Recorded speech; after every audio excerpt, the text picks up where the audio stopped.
అక్క చెల్లెళ్ళందరికీ, ఆడపడుచులందరికీ, ప్రతి ఒక్కరికి పేరు పేరున ప్రతి ఒక్కరికి నా హృదయపూర్వక నమస్కారం.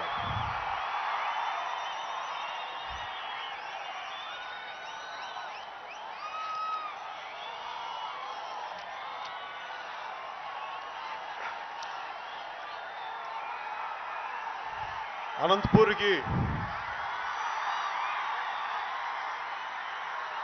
2014 ఎలక్షన్స్ టైంలో వచ్చాను. తెలుగుదేశం పార్టీ తరఫున, బీజేపీ పార్టీ తరఫున ప్రచారం చేయడానికి, వాళ్ళకి మద్దతు తెలపడానికి. ఆ రోజున నేను మద్దతు పలుకుతున్నాను. సమస్యలని పరిష్కరించలేని పరిస్థితులు ఉంటే వాటిని ప్రజల ముందుకు తీసుకెళ్తాను అనుకున్నప్పుడు అందరూ దాన్ని ఎంత నమ్మారో నాకు తెలియలేదు.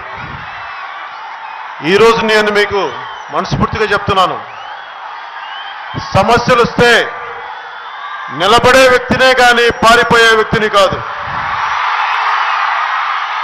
అది ఎంతటి సమస్య అయినా కావచ్చు, పోరాటం చేస్తాం, నిలబడతాం, మనం వెనక్కి తిప్పాం.